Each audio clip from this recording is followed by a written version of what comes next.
श्री शिवाय नमस्तुभ्यम। हर हर महादेव। आज हम तुलसी विवाह के बारे में जानेंगे।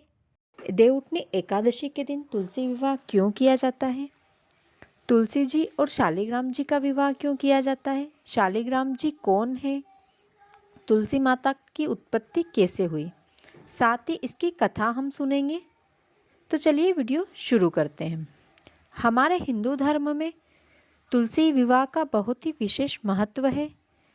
देवउठनी एकादशी के दिन तुलसी विवाह किया जाता है। इसे हरि प्रबोधनी एकादशी भी कहा जाता है। हर साल कार्तिक महीने की शुक्ल पक्ष की एकादशी तिथि को देवउठनी एकादशी कहते हैं।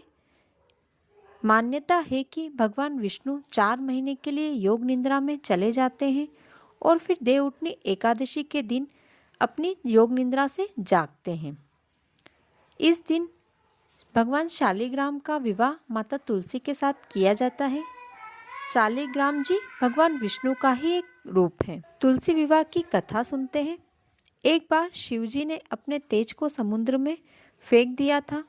उससे एक महातेजस्वी बालक ने जन्म लिया। यह बालक आगे चलकर जलंधर के नाम से पराक्रमी दैत्य राजा बना। इसकी राजधानी का नाम जलंधर नगरी था। दैत्यराज कालनेमी की कन्या वृंदा का विवाह जलंधर से हुआ। जलंधर महाराक्षस था। अपनी सत्ता के मद में चूर उसने माता पार्वती को पाने की लालसा से कैलाश पर्वत पर गया।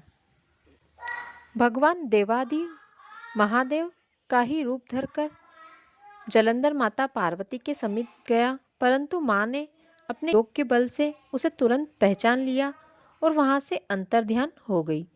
देवी पार्वती ने क्रुद्ध होकर सारा भगवान विष्णु को सारी बात बताई। जलंधर की पत्नी वृंदा अत्यंत पतिव्रता स्त्री थी।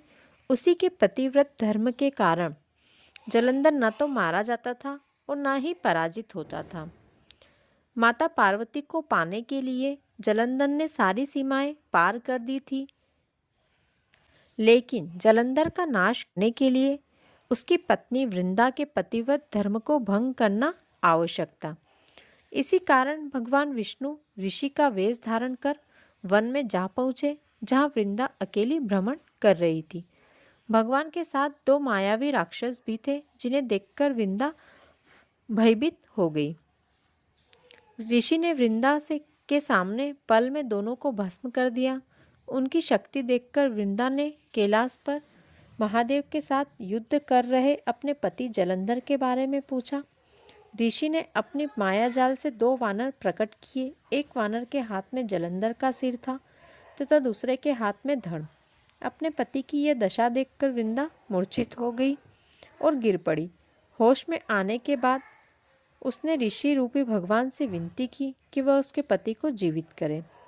भगवान ने अपनी माया से पुनः जलंधर का सिर धड़ जोड़ दिया, परंतु स्वयं भी उसी के शरीर में प्रवेश कर गए। वृंदा को इस छल का आभास नहीं था। जलंधर बने भगवान विष्णु के साथ वृंदा पतिव्रता का व्यवहार करने लगी, जिससे उसका सतीत्व भंग हो गया और ऐसा होते ही वृंदा के पति जलंधर का युद्ध में वध कर दिया गया। इस सारी लीला का जब वृंदा को पता चला तो उसने क्रोधित होकर भगवान विष्णु को हृदयहीन शिला होने का श्राप दे दिया। अपने भक्त के श्राप को भगवान विष्णु ने स्वीकार किया और शालिग्राम पत्थर बन गए। षष्ठी के पालनकर्ता के पत्थर बन जाने से ब्रह्मांड में असंतुलन की स्थिति हो गई। यह देखकर सभी देवी देवता ने वृंदा से प्रार्थना की कि वह भगवान विष्णु को श्राप मुक्त कर दे। वृंदा ने भगवान विष्णु को श्राप मुक्त कर स्वयं को आत्मदाह कर लिया। जहाँ वृंदा भस्म हुई थी वहाँ तुलसी का पौधा उगा। भगवान विष्णु ने वृंदा से कहा, हे वृंदा, तुम अपने सतीत्व के कारण मुझे लक्ष्मी से भी अधिक प्रिय हो गई हो।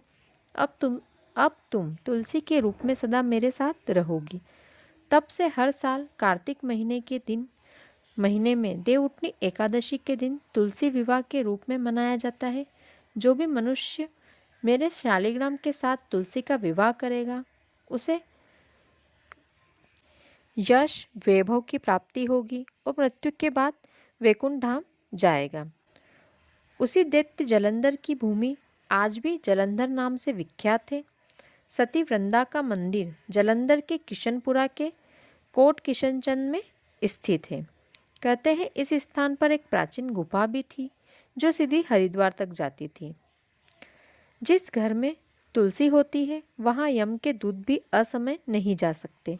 मृत्यु के समय जिसके मुख में मंजरी रहित तुलसी और गंगा जल रखकर प्राण निकलते हैं वह पापों से मुक्त होकर वैकुंठ धाम को प्राप्त होता है। जो मनुष्य तुलसी व आंवले की छाया में अपने पितरों का श्राद्ध करता है उसके पितरों का मोक्ष हो जाता है। वीडियो को आखिरी तक देखने के लिए धन्यवाद। यदि आपको वीडियो अच्छा लगा हो तो वीडियो को लाइक और शेयर करें। साथ ही कमेंट में हर हर महादेव लिखें।